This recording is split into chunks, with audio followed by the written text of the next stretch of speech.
You are listening to Personalization Outbreak, a podcast about the collapse of traditional corporate standards in today's more personalized world. I'm Llopis. I'm a leadership strategist, author, contributor to Forbes, and founder of the Leadership in the Age of Personalization movement. On this show, I'm interviewing executives across multiple sectors to find out how the balance between standardization and personalization can exist. Hello, everyone. Welcome back to Personalization Outbreak Podcast. Today's episode will challenge leaders to rethink how they influence and inspire change within their organizations. And our guest today, Scott Kashman, is going to share with us what he's learned about utilizing empathy, curiosity, and humility as powerful tools to humanize healthcare leadership. See, Scott currently serves as the president of Ascension St. Vincent's Riverside Hospital in Jacksonville, Florida. He's also held executive roles at St. Dominic's Hospital and was COO of Lee Health. Our discussion today will explore how personal experiences can ignite deeper commitment to leading with purpose, developing systems that empower others, and creating environments where both patients and staff feel seen, known, and respected. You'll walk away with actionable strategies to strengthen trust, build connection, and elevate well-being within your teams and throughout your enterprise.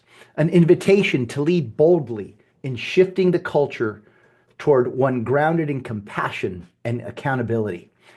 Now, Scott, I'm thrilled that you're with us, but before I formally bring you on, I just want to thank you for your time. I've known Scott for I think going on 3-4 years now. And I have to admit, this is the year that I feel like I've grown closer to him. He's a good guy and one that is not just a deep thinker, but highly strategic. And I could just imagine during these times in healthcare that for many can feel so uncertain, almost a bit unsettling. Being in your role is something that requires not just a lot of determination, but a lot of vision to lift people up. So I really appreciate you for your time, Scott, and thank you for being on the show. Well, thanks for having me on. I'm looking forward to it. Well, Scott, I'm going to go off the topic here for just a moment. And I thought we were sticking to a script already. You're going off topic. No, that's the point, is that in the age of personalization, nothing is scripted. It's unlike standardization where everything's just like kind of done and told for you. But why is it that you decided to pursue a leadership career in healthcare? And I share this because as I've gotten to know you, you are so highly entrepreneurial and you are constantly finding and seeking ways to do things better. You're perfectly suited for these times in healthcare. But what took you to this career path? Well, I'd be remiss if I didn't share that it was my mother who actually probably steered me this direction. If I look at my upbringing, though, I had a father who was in business, mother who was stay at home. She had done poorly in college the first time around, and then went back to school when we were teenagers, and then she became a careerist occupational therapist. Oh, wow. So when I started out in healthcare, I knew with 100% certainty I was going to be a psychologist. So that's what I went to school for, is to be a psychologist. Along the way, before I graduated, she had shared with me that she knew that I loved taking care of patients. She also saw that passion that I had on the business side. And so she actually shared with me, she said, why don't you take a look as a backup to being a psychologist? Why don't you look as a backup to go to graduate school for healthcare administration? Because it can blend business, which you enjoy, and taking care of patients. And so as a backup, I looked at 2 schools for healthcare administration, ended up getting into the schools and got into Tulane early admission. And for multiple reasons, I decided to go to Tulane University and thought long term I would actually enjoy being on the business side and would be in a position where I can help create a better environment for the clinicians and the people supporting the clinicians, which in turn was taking care of the patients. But it was when I look at my parents' background and then my mother mentioning what she was seeing in me, that blend of the upbringing, what she was seeing in me, steered me this direction, and I've really enjoyed that path along the way, and growing in leadership. I love that story. And now maybe you understand why I asked, because see, you were fortunate. You had somebody that took the time to see you, to know you. And, in the world of leadership that we live in now, as you know, leaders almost have to be corporate psychologists, because everybody's at a different place in their life with their own challenges, their own desires and aspirations, and in many respects, those boxes that we've defined for people no longer exist because people want to start finding ways to create their own. So you're in this role in the perfect time. I'm sure your mother is extraordinarily proud of you. And so let's talk a little bit more about your career. What do you think was the moment in your career that actually shaped your perspective on healthcare leadership? But it probably goes back early in my career. I worked at Charity Hospital in New Orleans. It has since closed. It was once Hurricane Katrina hit, it had closed. And at the time, I was in graduate school, and we could do an internship and ultimately what was called an administrative residency. So you could do 1 year residency while in school. And I think, some programs still have that today. I really wanted to be at one of the private hospitals in the New Orleans area. And I was encouraged by Fred Brown, who brought together BJC Health System in the early 90s. I was encouraged by him to take a look at Charity Hospital. And I remember saying, Mr. Brown, Charity Hospital looks like a rough hospital to try to go manage and lead. I want to go work at these other places. And he said, you can always work at these other type of organizations. You'll never get to work at a place like Charity Hospital. And so I ended up applying, got the job. I worked for Mr. Elliot Roberts, and where it was pivotal is seeing, at the time where they were receiving disproportionate share from the state. So they were receiving money back, to take care of, the underserved in that region. And the building was falling apart. It was like 19 stories high. I still actually have, someone had given me a piece of the flooring after they closed it, which is still in my office today. But a pivotal piece was he took us to a legislative meeting. And I remember at the time, because he was appointed by the governor, that he was asking for money that the organization already needed to spend in order to take care of the underserved community. And during that legislative meeting, he was being ridiculed. They were just calling him some civil servant and being irresponsible. And, we should have expected this type of behavior from him, even though he had tried to get a meeting on the books for 9 months. And he handled it with such grace. When I'm watching my boss and like this guy who's revered just gets pummeled by legislative staff members and ridiculed publicly. And we walked back to the car. And I remember he just turned to me and he said, well, that didn't go exactly as planned. So we'll go back and we'll do it again next time. And he just kept his composure. He had such humility about him where he could have easily just blown off the wall, the wall and just said, how could they not approve it? They're trying to get me to run this hospital and they're not giving me the tools that I needed. And he just went back and he looked at what he could actually influence, what he can control. And that was how he could respond to it and how he was going to show up. And it was incredibly stressful for me to watch. But that moment to see, he was like that first leader that I looked at said, this is the guy I want to emulate his type of style, even though we were very different personality wise. But that was a real pivotal moment for me. I can remember standing outside his car, having that conversation and just seeing how he handled it. And he went back a couple months later, was able to get the funding he needed. But that grace, that composure, what you almost see as like the stoicism that you get to kind of learn more about today, whether it's through Ryan Holiday or some of the readings in that. I've not seen anyone, not seen too many people like him. Scott, I mean, let's go back. You were only 23 years old, as I recollect, Correct. right? That's right. What a time in your, I mean, this was a defining moment in your, let alone not just career, but your life. Yeah. But let's peel this back a bit. Think of that opportunity that you had. We're living this world of healthcare today. 23-year-old is working for a system. Do they have the opportunity to see that level of wisdom where they're working, where maybe people are a little bit more frustrated, a little uneasy, a little bit uncertain? See, the decisions that we make today as leaders are preparing the leaders of tomorrow. And as I see someone like you, that's why I believe that you're so perfectly timed to be in the role that you're in, because it's that next generation. They're looking for people like you to show them the way. And I'm just trying to make a point to our audience that at the most difficult times, remember that when you zoom in to adversity, it feels like a lot. But when you zoom out, you realize that all we have is opportunity around us, that perhaps we just need to learn how to navigate, just like Mr. Roberts did. So I just wanted to tie that back because things aren't as heavy as they think they are, but because they're new challenges, it feels like it's the end of the world when it's really just the beginning. Well said.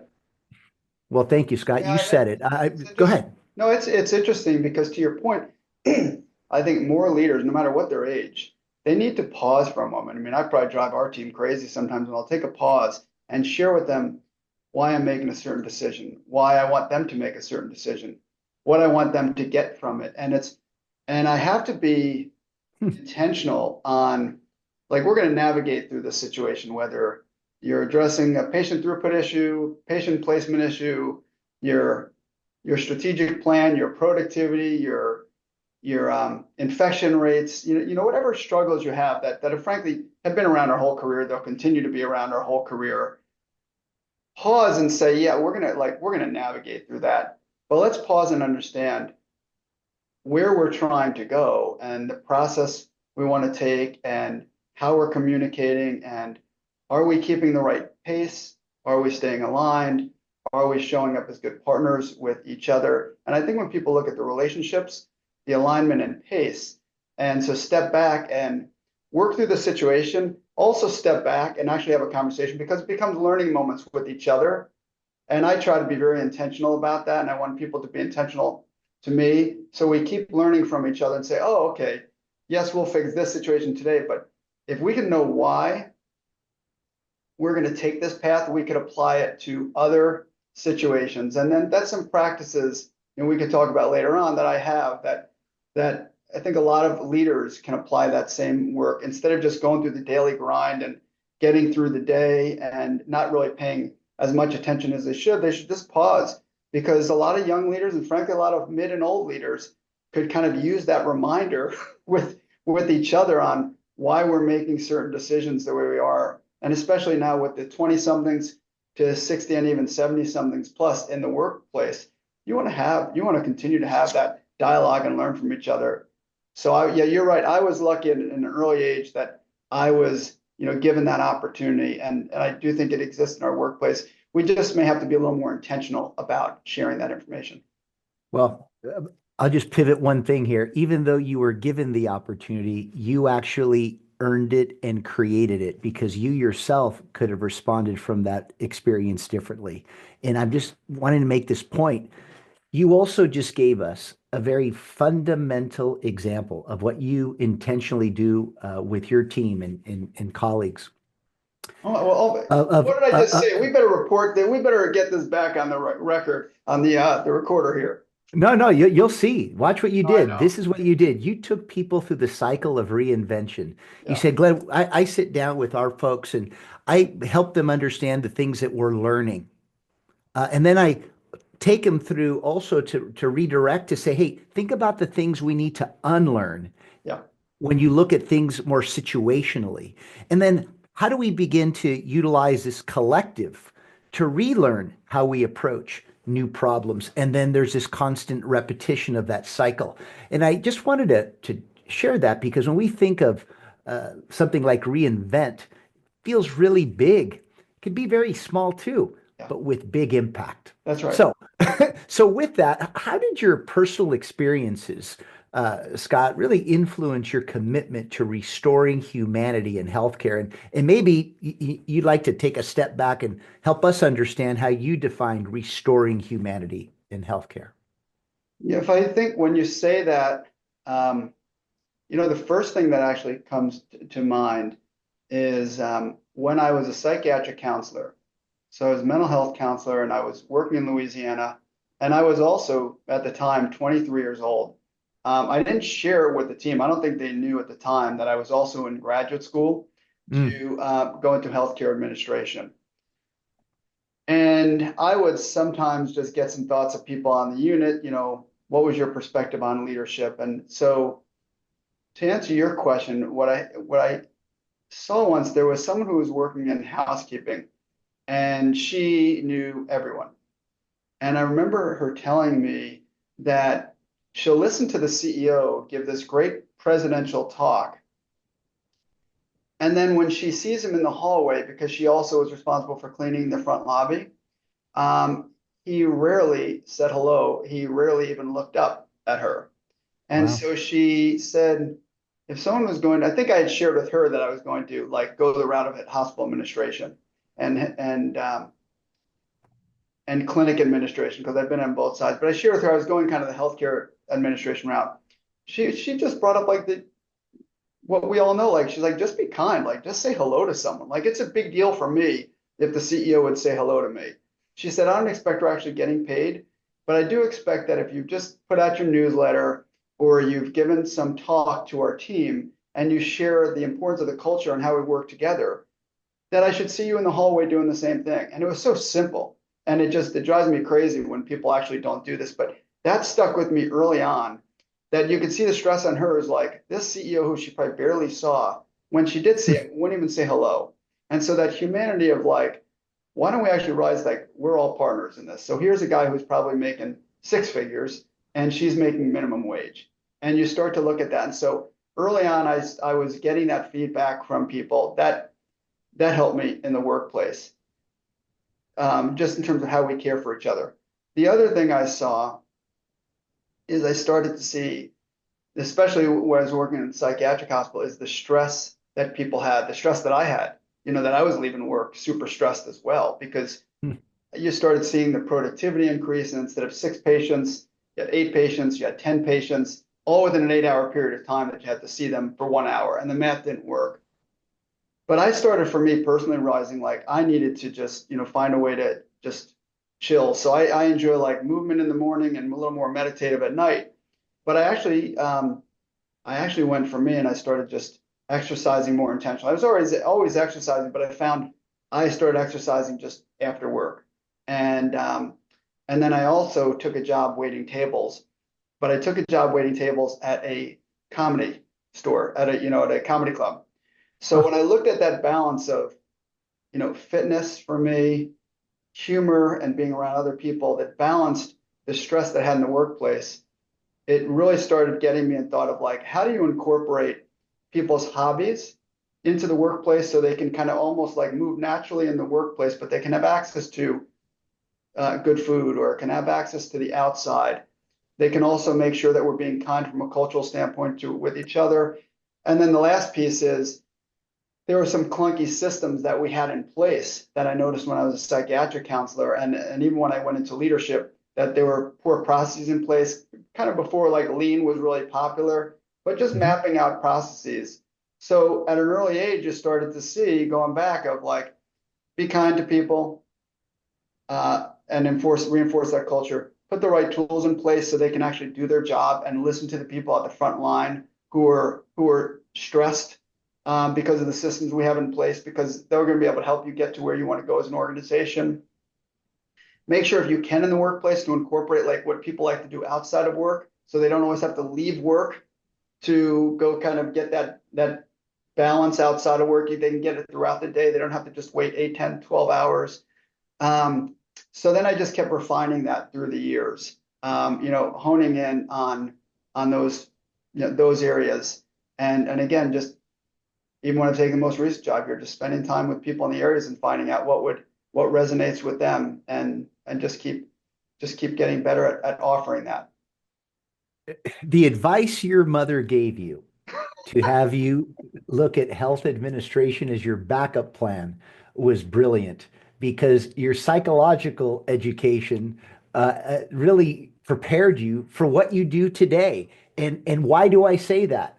You gave an example of what you needed to do early on in your life to create the right environment that gave you psychological balance and intellectual rest and recovery Yeah. so that when you would go back to work, you could be at your best. And because that worked for you, you realize, well, maybe other people might need to explore something like this. So these things are always top of mind for you. So what she probably also knew is that you also had a little bit uh, employee experience capabilities because you were so in tune to what people, who people were and what they needed, that you're using all of these skills that you didn't even know that you had Well, intentionally. well, I'm fortunate I had a good upbringing with Steve and Nancy Cashman, and they probably just wanted me off their payroll. But I'm going to let them know that they did good, that they did good.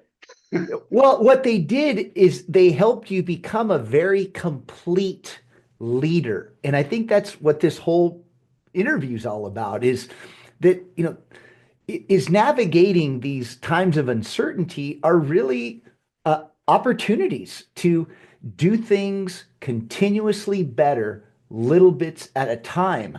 And it's clear that you're bringing all of your capacities and all of the things that you've learned along the way to make sure that you're constantly growing and evolving. And I think that's a trap that many leaders fall into when they're in the day to day and they've got all these financial pressures and we have to deliver more to the bottom line.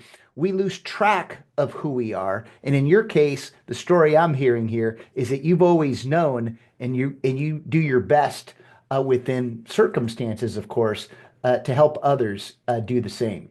So, with that, what role does empathy play in your leadership style? I mean, it's just oozing today. And Uh, how do you and how do you ensure that that empathy is embedded across the organization's culture? yeah, I mean, just the point you're bringing out, empathy kind of leads into that. No, so when you're going out and you're meeting with people, part of that empathy, at least, from my approach that's worked for me, is to solicit, to authentically ask for feedback, and then graciously accept the feedback, and then do something about it. And then just share, hey, that's a great point. I'd like to try that. I'll keep you updated. I'd like that. Or just be honest, like that's something I've thought about, and it's not a direction or something I think I'd want to change. But at least they know from an empathy, they've been heard. And you do that in your personal and professional life. And so when you do that, what I've been fortunate, I found, like when I get off course, there's enough people in the workplace, my spouse, friends, my kids, their family. I got enough people in my life that will get me on course, back on course when I'm not. And so it's easy for me. And so the empathy piece, I'll share with you a few things we've put in place. I would encourage people, though, along the way to again go back and ask for that feedback and graciously accept it. That means don't get defensive when people give it to you. Most leaders do. I find most leaders do. It's one of these skills. I think asking for feedback, graciously accepting it, and the art of de-escalation when situations kind of arise, those are skill sets that I think are needed and kind of incorporated in that empathy. So some tactical things we've done in the workplace, for example, is we do have formal rounds, which a lot of people have. But there's formal rounds that you may go and check on. How's your infection rates? How's your whatever it is, whatever measure you have. There's the others, just authentically just go around and just go around and just be you. Just find out what's going on. Ask them what kind of hobbies they have outside of work. Find out, you'll see what lights people up. But intentionally rounding, one is to get to know each other, and intentionally rounding so you could address issues and understand and get that feedback. What resources do they need? What tools do they need? And showing that active listening is super important. So if you're just running in the hallway and saying, Glenn, what's your opinion on this? And you just see me flying by, they know that's not authentic. Everyone's going to know that. But if you just sit and you sit for a moment, that's an approach to take. And I'm fortunate I had someone who asked me years ago, who told me years ago and said, you're so fast. My family's originally in New York. So, I had to kind of look at like the pace that I was moving because otherwise it's a distraction. But I was fortunate. Someone once said, when you're coming to the department, do you mind just sitting? Those things so basic. We started incorporating not only leadership meetings that were getting feedback and associate town hall meetings. We started having smaller roundtable discussions led by our human resource executive with me. And we'll just walk through what do you enjoy about the culture? What do you want to see change about the culture? What's the advice you have to help advance our organization? Really intentional. And what we're doing is kind of calling it, trying to get it to 7 layers deep on that empathy and the culture, from my role to the front line, counting nights and weekends and medical staff and volunteers. And you look at least 7 layers deep. So that intentional roundtables to get to every department, every shift, and starting to crunch with, we've started with some of our top tier leaders, and then we're going to the floor leaders because we feel like we're going to start getting a lot of floor leaders who influence 5, 10, 100 people, and then starting to get to more of the associates and the medical staff. So those are the things that we're doing. But again, I would say it's very intentional. And then I think just naturally, just wherever you work, just move around, go eat in the cafeteria, walk around the halls, find yourself in places you don't usually go. And if you do it often enough where people don't expect it, they'll actually appreciate it. It's not just once a year. You don't want to walk in an area that no one knows who you are. So Scott, let's go back. I love that. Let's go back to something you said earlier. When feedback is offered, freely accepted, what type of feedback would you give to your peers in the industry that may not see the value in what you're doing, knowing it's obvious that there is value in it? I mean, how do you get them to recognize that this is just becoming part of their duty as a leader? I think leaders that I've shared this with is I think they'll have more time to focus on strategy. So if I find that, example, if I find someone super measured, measurable, they want everything kind of like mapped out, then I might ask them and say, how far out are you able to plan right now with success? And I find a lot of leaders are like a week out, 2 weeks out, like, how do we fix this week? And they think they're being very strategic. And so I've started working with some leaders on how do you start planning out 12, 18, 24 months, 36 months that you actually have a plan. And so an example I have is in my office, the assistant, for example, works with me. There's a 90-day cycle of whether it's a board meeting, leadership meetings, things that we need to do. But we're able to map it out now for about 18 to 24 months. Like, I want to meet with Glenn, or I want to meet with this neurosurgical group twice a year for dinner. How do we start incorporating, put that out there? Going back to your question, getting that feedback is what I'll share with them is I think they'll find as a leader, they're able to focus on things they wanted to do a little bit more of because they're getting pulled back into things that other people should do. So if they say, I want to focus more on strategy, but I'm spending 60% of my time doing things others should do, then I'll lean in with them. Like, well, let's see if we can, again, the feedback I have is, why don't we work, on you making sure you're spending more time doing these things instead of what the other's doing. And then what I recommend is, as they ask for feedback, share the goals of where you're trying to go and by when. My team likes to give me a hard time when I talk about by when, because that's an important, because now I know the alignment and the pace. So if you went back and said to the team, we want to be top 10% in 24 months. We want to be top X in 12 months or 6 months. What do we need to do to get there? And then just listen to people. And what you'll hear is you'll get that feedback. And in turn, while the organizations you'll find is advancing, for you personally as a leader, you're going to find that you're spending more time doing the things you felt were best use of your time and less time getting aggravated because you think you're doing someone else's job. I would actually share with them, they're probably doing someone else's job because they're the ones who are allowing that to happen. And if they go back and do someone else's job and they report to them, that person may not tell their boss, like, why are you doing my job?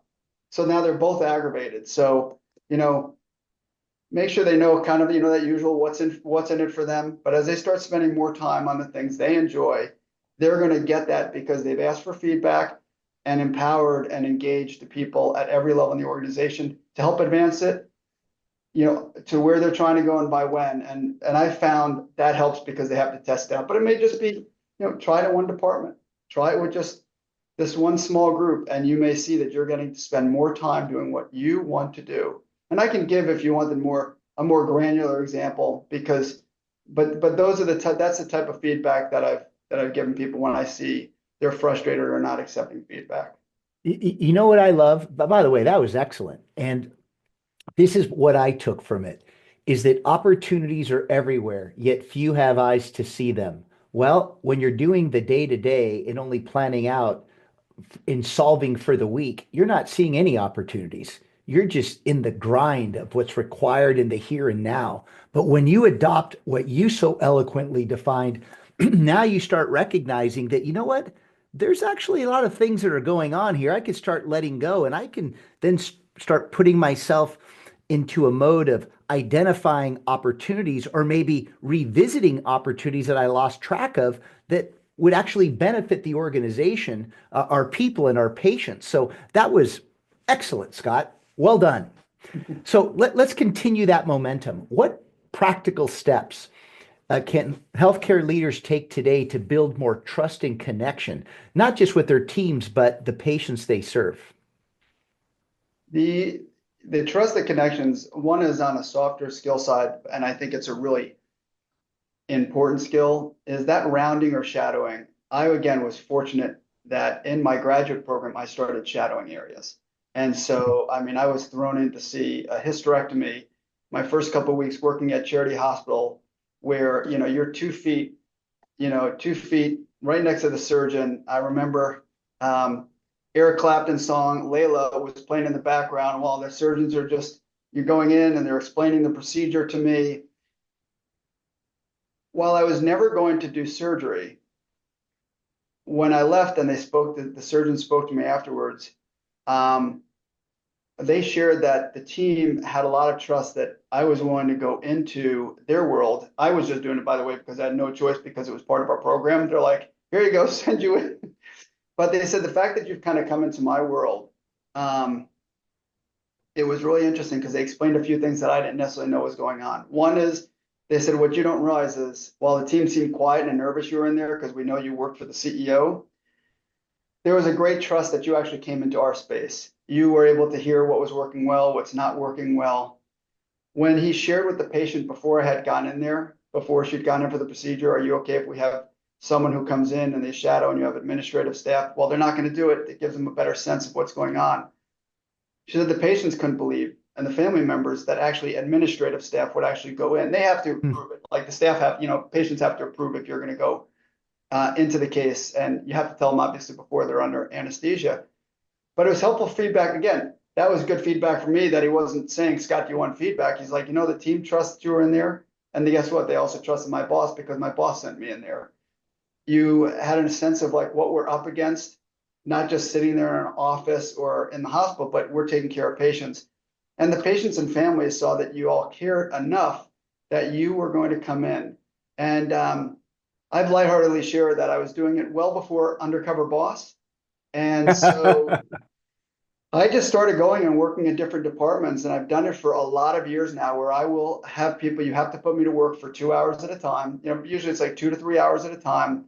I want to get a sense of your world, what's working well, what's not, things again, what you'd like to see differently, but you have to put me to work. You have to be able to do something I don't have to be capable of doing it. I just legally have to be allowed to do. Like, you can't say go do surgery. Like, you could say come in and watch during surgery, and you could hold the clamps, or you can hold, you can hold some supplies that are in there. You have to do something that legally, you're allowed to do.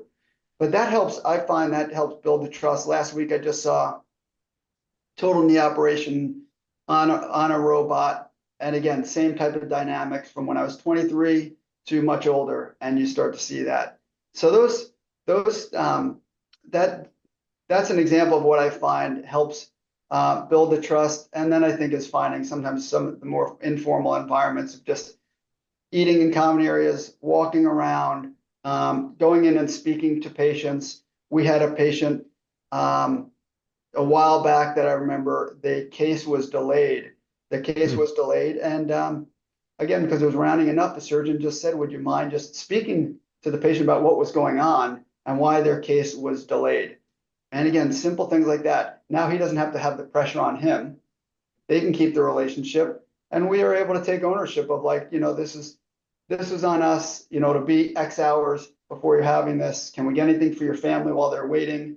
Um, you know, so again, they're little things, but I think that goes a long ways because that other patients see it happening. If you're walking in a suit, into like the pre-anesthesia area before surgery, other doctors talk about it, and you're not just doing it for a PR stunt.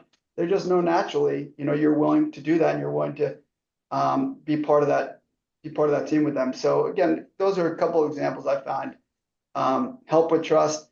But my willingness to accept feedback, there's many days that people share what they don't like that I do. And I think my willingness to accept it and do something about it, I think has helped me over the years. Well, as I look, I'm getting to know you at a whole different level right now, Scott. And what I love about what you just said, and I hope everyone listened very carefully, that was the art of bridging silos. Yeah.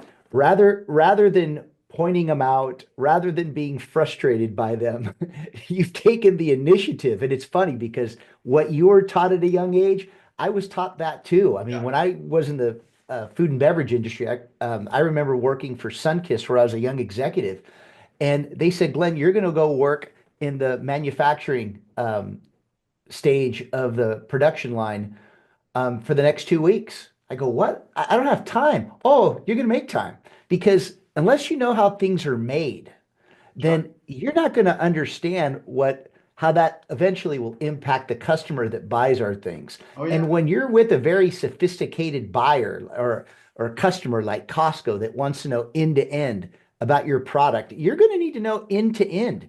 And I think that this is part of what we've lost is that high touch to put yourself in other people's shoes and really understand and relate to what they do. Because in a role like yours, in particular, you know that everything's interconnected. Yeah. And if you don't know how to identify the interconnections, this is where you get blindsided and become one of those leaders that don't want feedback. See, that's why you like feedback, because the more you know, whether it's good or bad, it's going to help you further connect those interconnections so that you have a better sense of how the ecosystem flows and where it can be halted for things that could have been understood if we just took the time to understand how they work. That's right. Did I, And Glenn, did I it's understand not. your point here?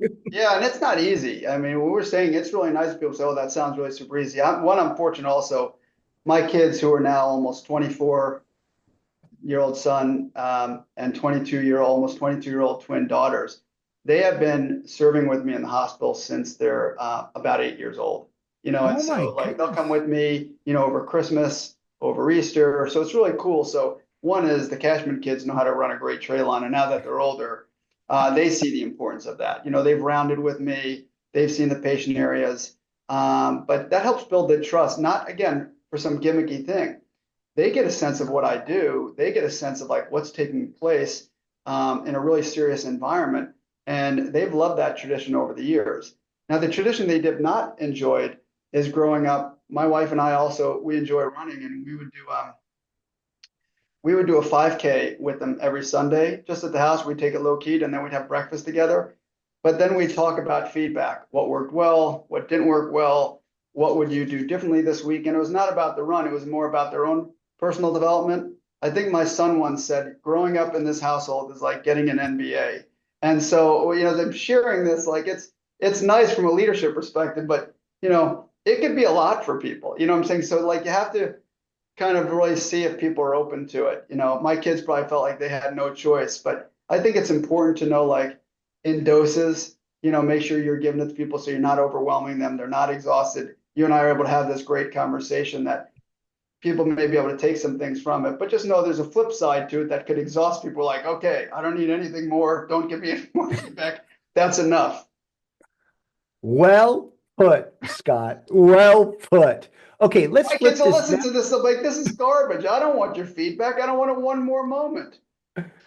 Well, what they're really saying is that I just don't want to be held accountable anymore. But anyway, but let's flip this now to the provider side, right? They want to feel as if they're supported and empowered to deliver meaningful care. How do you create an environment that does that for providers? Say that one more time on the question. Sure, sure. But basically, how do you cultivate environments where providers feel both supported and empowered to deliver meaningful care? So I think it's doing some similar things we've spoken to. I think there's a level of formality that's needed. So having regular organized meetings with people. So you can pick your service line. So we'll do that with our, brain and spine, our cardiovascular. Have formal meetings where you're addressing strategy to operations, and that's an important piece. So strategy to operations, and this is just the leadership aspect, and you're getting no providers included there from a leadership standpoint, but strategy to operations and being formal from where we're trying to go over the next 18 to 24 months, and what do you need right now? And so people kind of feel listened to as long as they see action take place.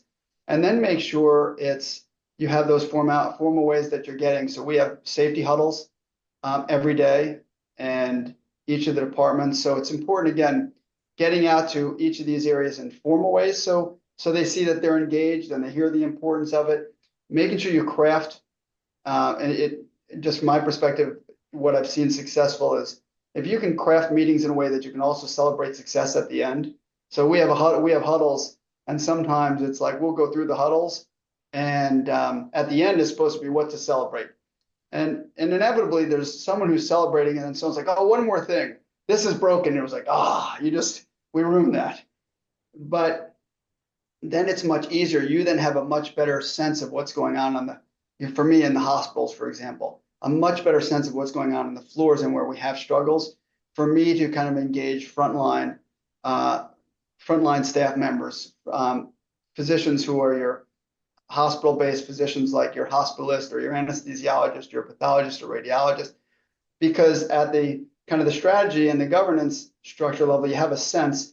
And so you're much more informed when you get out there that you can kind of beat people to the punch. And so I may just, hey, I heard there's a struggle on this. Please know we're doing something about it. We may have like chairs that are broken in the area that are driving people crazy. And you could walk in there and say, what's going on with these chairs? Know that we're gonna replace these. It's a small little thing.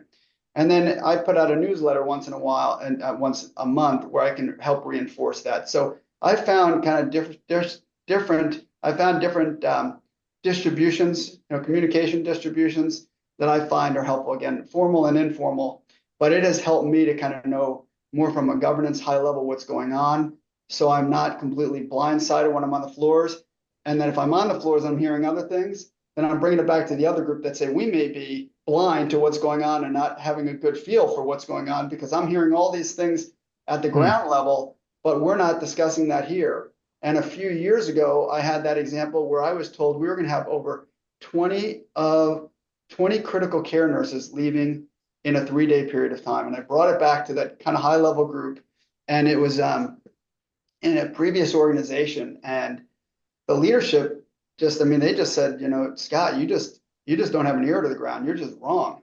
I said, I hope I'm wrong because I'm hearing it from like multiple channels at the front line when I'm rounding. It's kind of anecdotal, it's informal, but it came back to bite them. Within 3 days, they had 23 people who resigned.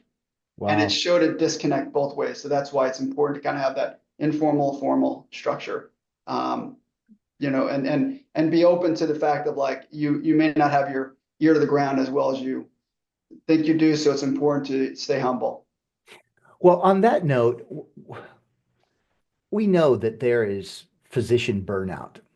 Um, when you hear this, how do you respond to something like that? Um, that's been an issue for so many years, and I think while COVID, um, COVID escalated that. I mean, for everyone, not even just Sure. physicians. I mean, I wrote Yeah. about this several years ago, as well, and a big portion is on the mental health for physicians, their burnout, and you look at physicians who are extremely successful, there's also statistics that would show they're also more successful at committing suicide and taking their own life. And so it's a real scary statistic when you see that you've burned someone out and they are actually have more success taking their own lives. And Hmm. so to me, you've got your, in like a hospital, you have your medical exec. There's also physicians who I go to more regularly for um, just more of an advisory type group. One of the things that we put in place here in our administrative area, we have a boardroom. And in that boardroom, it was large enough that once a month, we actually convert it to our physician dining room. And so even though our physician dining room is down the hall, by moving it into our office space, we found it was like almost a very literal, figurative way that they were coming into our home. All of their badges work to administration. And Hmm. so the reason that I think that starts to help burnout is you just have much more open lines of communication. They know they're part of the administrative team because their badge works to our office as well. And then they have a little bit more control and influence, as opposed to, no one in administration will see me. Their door is always locked. I can't get in. And you start to feel almost like helpless. And that's not at all what our medical staff, or frankly, any of our staff wants to feel like. So I think just engaging their voice. And I think, again, it comes down to a lot of the burnout is just understanding their stressors. And so are they just seeing fewer patients? Do we need to communicate a plan? I sometimes find out that the burnout is coming because, we're not communicating, and this would be on me, a clear enough plan on the direction we're going, why we're going, how it helps their practice, how it may hurt their practice. Hmm. And so I think just by being open on the direction, the impact it has on them personally and professionally, and then you could start to get to some of the, what's the capital you need? What are the things we could do to have a little bit more enjoyment into the workplace? I'm a big fan of, laughter is medicine. So incorporating humor into the workplace. We also do some fun, goofy things where on a couple holidays a year, we get up and in costumes. We had about, several of our physicians who joined in costume over Christmas as well. So it was really a great time. But again, from a burnout standpoint, just like I shared with the leader earlier, the leadership example earlier, where Yeah. why would they want to accept feedback? From a physician standpoint, I think it's super helpful to find out what's most important to them that could lead to their burnout. And just like anything else, they'll share it. But I think having the tools they need and making sure that you're helping support their practice and you're communicating that, and then incorporating some fun things along the way has been some helpful approaches I've seen. And again, by if you have that open relationship, I find that very few people are shy about sharing their feedback with me. Scott, you're a real special leader. I mean, it's clear that you're always anticipating, trying to get out in front. You see opportunities and just every interaction that you have to make something better. You have this tendency to work with a generous purpose, feedback, being in touch, cultivating trust. You're always trying to understand where the the disconnected parts exist that should be more in alignment. I gotta hand it to you. You really have a leadership approach um, that really is in so relevant in today's modern times. I mean, think about how we used to be viewed as leaders. First, you got to have knowledge and expertise. And that just creates isolation because if you don't know what to do with that, then it's just good to have. or if you don't know how to share that or scale that. And then we say, well, we need to be more collaborative. And that's great, but you could find yourself just like you did in that state of isolation. You have access, but what do you do with it? And then now we have this approach more that needs to be more reflective and purposeful, and you care about one's well-being, and you're trying to be more in alignment with what realities are. And this is what I'm walking away from this interview, is that you really have your finger on the pulse. And again, I know that's not just you. This is an accumulation of being surrounded by great people, but I will say that foundationally, that's what you've been taught. And it's inspiring to see you put it to action. So, with that, I'd love to conclude with this question, because you've certainly made me feel inspired about what the future of healthcare can be. But what is it that keeps you optimistic about the potential for healthcare transformation, especially during these times of uncertainty? Yeah, it's a good question. And by the way, when you share that, I appreciate the kind words. As people go through this, there's plenty of people who won't like a direction I'm heading. And so again, I would just continue to say, just continue to keep those people in the loop with you. It's if people are still showing up to work here, they're still interested in making this work well. And I'm always pleased. What keeps me optimistic is when I've gone into places and I see people who have stayed in an organization for several years past when it was like on a downward spiral and they still stuck with it. I mean, I'm just so appreciative, like that they stuck with it, that they're hopeful. I know it sounds so corny, but they're so hopeful. Like, we think we can get out of it, because those folks, it's easy for me to come in as a newer person here, a year and a half. But if you've had to deal with so much stuff that would get you to want to just leave, and you stuck through it, that's really tough for someone to lean back in and say, you know what, I want to be part of it. So what keeps me inspired and optimistic that we're going to head in a good direction is almost everyone, almost 100% of the people decided they want to go into healthcare because they get to help others, and or because it's a livelihood that still puts food on the table. It's something that they're doing important work, either directly or indirectly taking care of patients. So it's a cool experience that you have. Like, you're in an environment where you're helping support an environment where you may be a future patient, or your family member may be a future patient. So people chose to go into healthcare. The second is 100% of the people, at least who I've met, were actually excited that we offered them the position.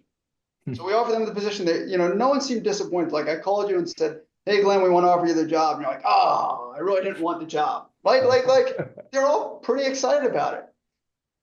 Along the way, though, where you see people get burnt out and you see them get frustrated, that's what we have to own from a leadership perspective, because they wanted to be in healthcare. They were excited you hired them. But when they start walking in and out, and they have to own some of that, their approach and their attitude too. But as a leader, make sure you're also looking at how do you kind of support that system, keep reinforcing that culture, that you've got the right people, but that you're getting them what they need to do their job. Because everyone wants to create, who's in our facilities, wants to create a better healthcare experience for their families, for their community members, knowing that one day they may also be the recipient of that. And so that's why I'm optimistic, because people want healthcare to do well, and people want to create healthy communities. Because when you have the healthy communities, you have health care systems that are thriving, good religious organizations that are thriving, good governmental operations that are thriving, and entrepreneurs thriving. The whole community thrives. So I'm optimistic because I know that people are going into healthcare and they're excited that they're staying in healthcare. And when you get that right team around you that wants to help solve those problems, it keeps me inspired every day. Part of my signature is be well and stay inspired. So, I wouldn't have taken this role and any of the roles I'm in if I didn't feel optimistic that we had a great path forward. Scott, I will remain inspired, no doubt.